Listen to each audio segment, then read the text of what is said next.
Welcome to the Newsmakers Podcast. I'm Billy Hollowell, and this is a show where we go behind the headlines every day to bring you an interview with a pastor, entertainer, politician, or other notable news figure. And this is a show, again, it's daily, but it's based on our weekly TV show, which is also called Newsmakers. You can watch it on the CBN News channel and also on our YouTube page. And on this show, every day, we dive deep. It's a little more longer form with one of the people who you will often see on our Newsmakers show or across the CBN News platforms. On today's Newsmakers, actor Kirk Cameron joins the show to talk about his new endeavor, a kids show that is going to reach families and children alike. And he also talks about why he believes it's time to stop whining and to start getting involved to change the culture. With no further ado, here is Kirk Cameron. So Kirk, you have another amazing project that you're working on now, Adventures with Iggy and Mr. Kirk. And this is, obviously, it's kind of in line with what you've been doing, but it's different when it comes to entertainment, kids entertainment. What led you into this? Well, it's got a great little name, doesn't it? Adventures with Iggy and Mr. Kirk. Now, I play Mr. Kirk. Well, I thought you played Iggy, so I'm glad you cleared that up for me. And we've got this amazing puppeteer who worked with Jim Henson and the Muppets for decades. And Iggy is a little iguana. And he is so adorable. All the kids absolutely love him in the little samples that we've done so far. So this TV show for kids is an outgrowth of all of the momentum that's been building from the children's books that Brave Books and I have been creating, going to these public libraries, contra the drag queen story hours, and reading books of Christian virtue to children, talking about things like humility and the fruit of the Spirit and loving your enemies. Well, we want to get into the screens. We want to teach children biblical moral lessons through their phones and the screen time that every parent uses at some point so that they can do the laundry, so that they can make dinner, on car rides to, the soccer field or the grocery store. And even homeschooling families want children to be able to see stuff that they can trust, that will build their character and spark their curiosity while maintaining some semblance of innocence. So think of a new show that is a wildly updated version of Mr. Rogers' Neighborhood with high energy, hilarious dialogue, beautiful animated biblical moral lesson stories about the sanctity of life, about the fruit of the Spirit, about the First and Second Amendment, and guest stars at every turn. So it's super fun. And we are in fundraising mode right now because we're not getting money from Hollywood or a big streaming platform to pay for it, because when you do, there's strings attached and then they end up sabotaging the content and it goes woke. So we're doing a crowdfunding thing like The Chosen.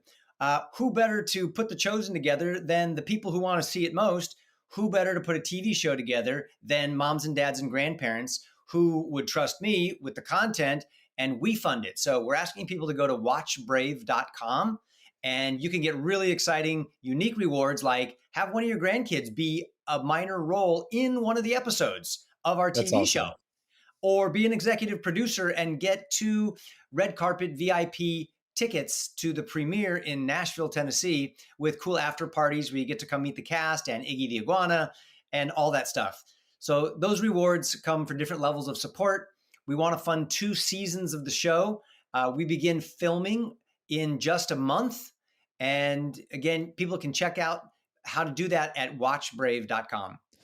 It's such an interesting project and a much needed project. I've got an 8 and an 11-year-old, and I'm constantly trying to figure out what are they going to watch? How do I, vet every single thing that's coming through my house, which I do, to make sure that it's safe. It's crazy. Like we even have, you know what this is like as a parent, but it's gotten so much worse in the last couple of years. Could you have imagined when you started getting, started working with Brave and you started doing the books that you would do a show with them? I mean, this is really, it's fascinating to me because as far as I know, you hadn't done kids content before. You've done a lot of other content, almost every other type. I didn't expect this to turn into a TV show, but that's how some of the best things end up growing. I mean, whoever would have thought that, you see a little nut laying on the ground and this little acorn sprouts some roots and turns into a giant oak tree. But that's the way God grows things. I think he grows what he loves, and he can take little fishes and loaves of some children's books and some grumpy drag queens and turn it into a TV show that ends up teaching biblical moral values to kids. You got me on that one. It's interesting too, because you've spent obviously a while now traveling around, as you were saying, to these libraries, and we've talked about this in the past.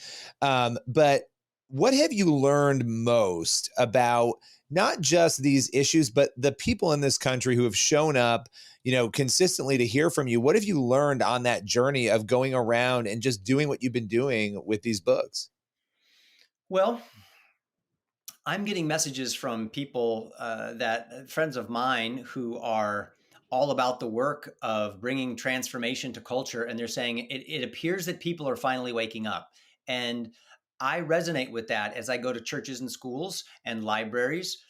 People are waking up and realizing that the dystopian circus show is here. And the ringmasters like it. And if we just keep drinking the Kool-Aid and eating the cotton candy and stay entertained by all this crazy stuff, it's just going to get worse. And so we need to actually like leave the circus, and we need to start getting back to the work of transforming culture and creating the reality that we want for our kids.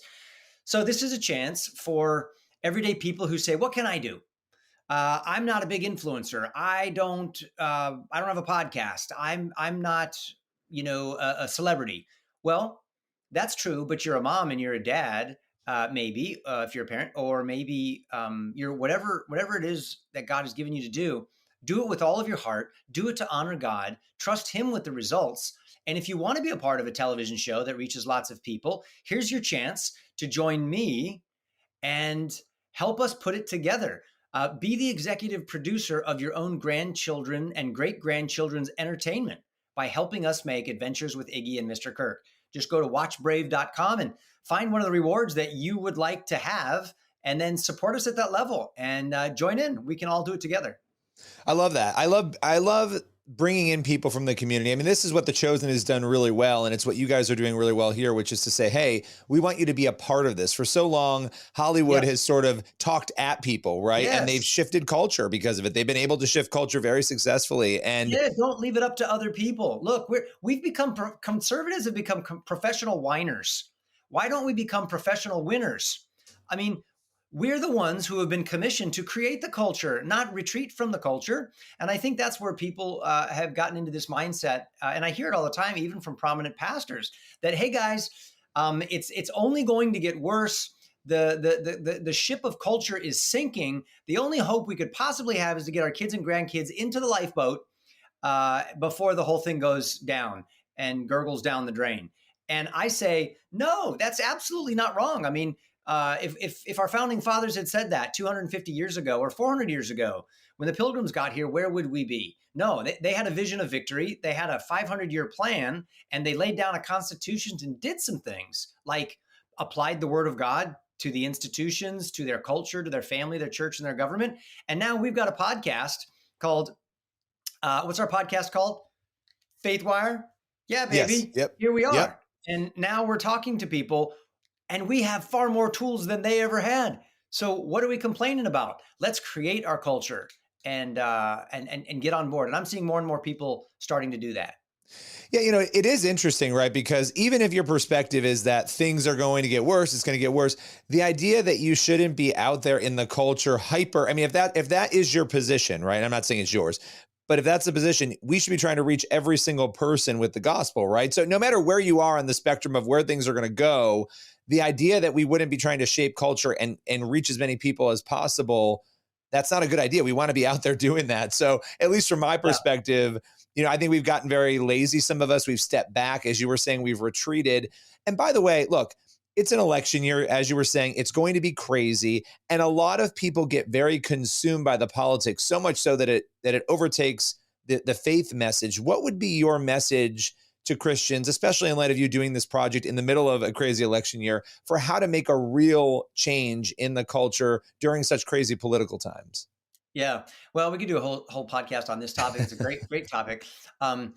So we know that